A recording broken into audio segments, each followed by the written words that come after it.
कि हम राम को नहीं मानते। राम कोई भगवान नहीं थे। यूपी के अयोध्या में भगवान श्री राम पैदा हुए, बिहार के रास्ते लंका गए, लेकिन लगता है चूहा खाने वाले मांझी के खानदान को किसी ने बताया ही नहीं।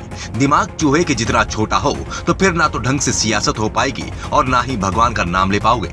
यही हालात इन दिनों बिहार के पूर्व मुख्यमंत्री जीतन राम मांझी की हो गई है।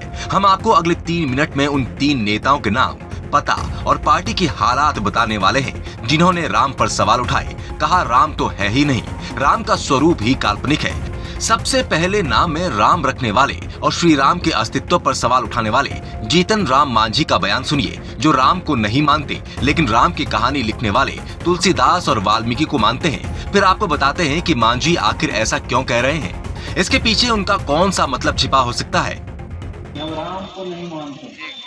राम कोई भगवान नहीं थे।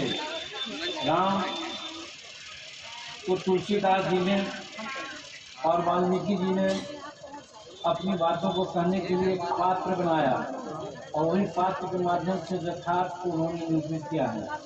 तो काव्य जो है, महाकाव्य है, उसमें बहुत सी अच्छी बातें हैं, उसको हम मानते हैं। हम तुलसीदास जी को मानते हैं, वाल्मीकि जी को मानते हैं, लेकिन राम को हम नहीं मानते।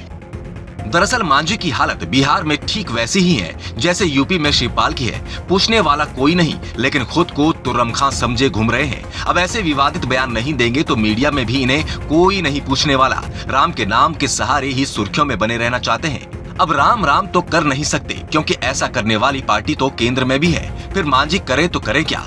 किसी ने सलाह दी होगी कि 2 चुक्का ताड़ी मारो और राम पर सवाल उठा दो, 2-4 दिन हेडलाइन में बने रहोगे, वरना बिहार में रहकर राम पर सवाल उठाने की हिम्मत मांझी जैसा नेता तो कतई नहीं कर सकता।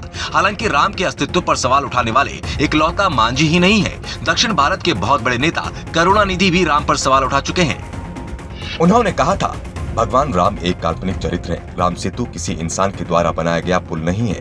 राम ने किसी इंजीनियरिंग कॉलेज से डिग्री ली, इसका कोई प्रमाण है क्या? आज हालत ये है कि राम पर सवाल उठाने वाले करुणानिधि के बेटे स्टालिन राम को दिल से मानने वाली पार्टी बीजेपी की मदद से सत्ता में है। करुणानिधि ने कई सालों तक बीमार रहने के बाद 94 साल की उम्र में दुनिया को अलविदा कह दिया।